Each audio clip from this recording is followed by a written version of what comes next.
हम बात करेंगे बाइलेटेरिया का। रेडिएटा के बाद है बाइलेटेरिया। इसका मतलब है तो ऐसा एनिमल ग्रुप जिसका two opposite and equal lateral part होता है।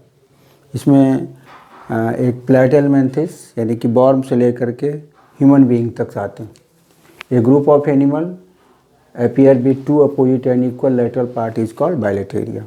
और अगर इसको देखेंगे ये बाइलेटरल पार्ट होता क्यों है, ये इसलिए होता है कि अभी तक डिप्लोब्लास्टिक था। अब इसमें क्या होता है कि जो मिडिल लेयर है, एम्ब्रियोनिक मिडिल लेयर मेसोडर्म आ जाता है।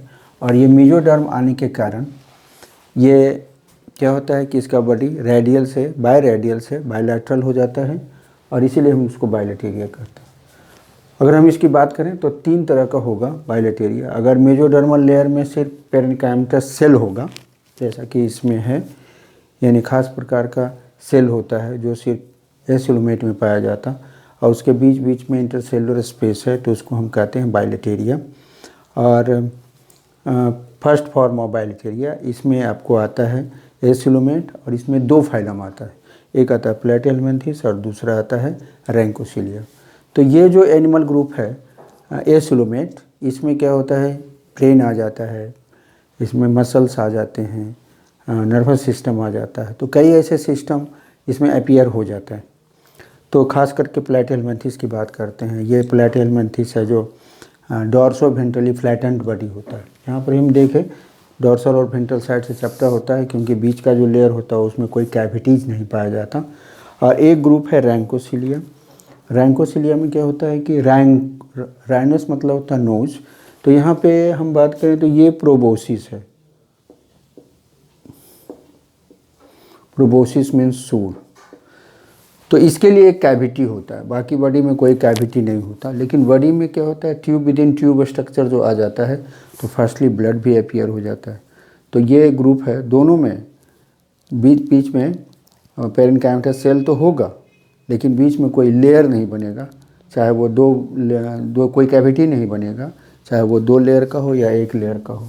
लेकिन जब वही कैविटी बीच में बनता है और उसमें 2 लेयर होता है, एक लेयर मेसोडर्मल लेयर होता है और एक या तो इंडोडर्मल या एक्टोडर्मल, इंडोडर्मल या एक्टोडर्मल, तब उसको हम कहते हैं सीडोसेल। और वैसे एनिमल ग्रुप को कहा जाता है सीडोसोलोमेट। और इसमें आता है स्केलमेंथिस। स्केलमेंथिस की बात करेंगे तो एस्कोस मीन्स होता है हॉल और हेलमेंथिस मीन्स होता है बॉर्म, यानी एनिमल ग्रुप जिसमें कि होल पाया जाता है। इसमें मेल फीमेल सेपरेट होता है।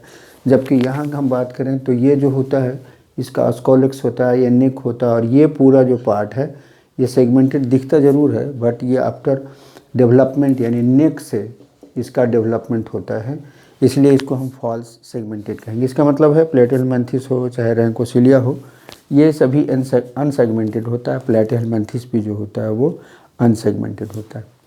अब इसके बाद हम अगर आए देखें तो तीसरा ग्रुप जो है वो है सिलोमेट।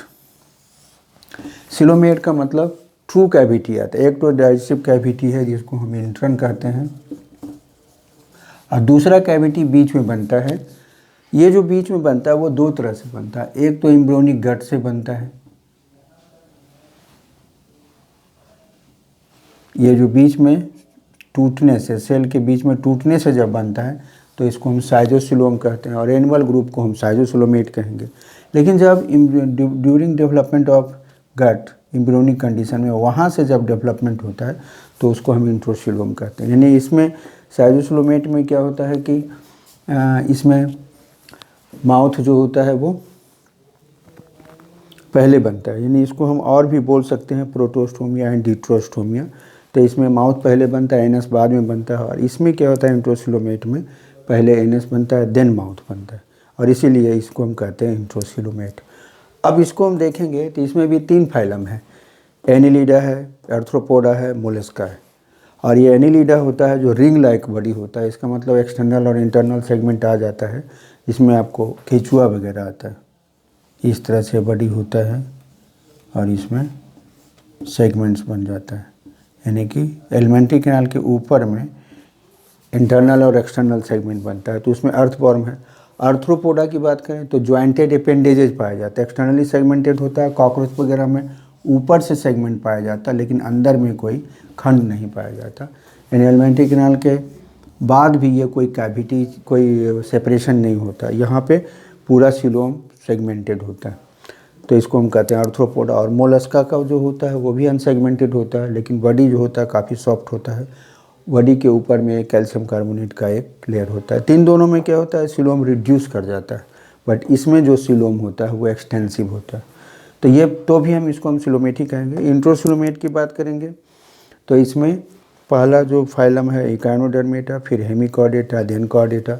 इकाइनोडर्मेटा का मतलब होता है पूरा समुद्री सेडेंट्री, पूरे पृथ्वी के तल पे रहने वाला है। बॉडी के ऊपर में भी, स्किन के ऊपर में स्पाइंस पाए जाते हैं, इसलिए इसको इकाइनोडर्मेटा कहते हैं। और इसमें स्टार फिश आता है, ब्रिटल स्टार वगैरह आता है।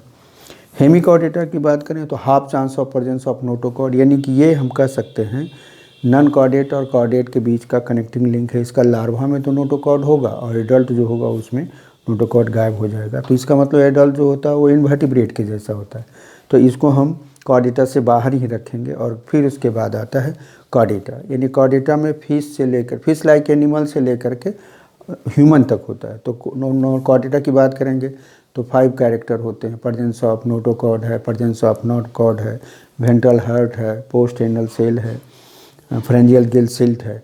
तो ये सबसे डेवलप्ड होता है और उसमें जो सबसे ज़्यादा डेवलप है वो ह्यूमन बीइंग है। तो अगले क्लास में हम देखेंगे। इसके बाद सीधे आ जाएंगे प्लेट हेलमिंथ।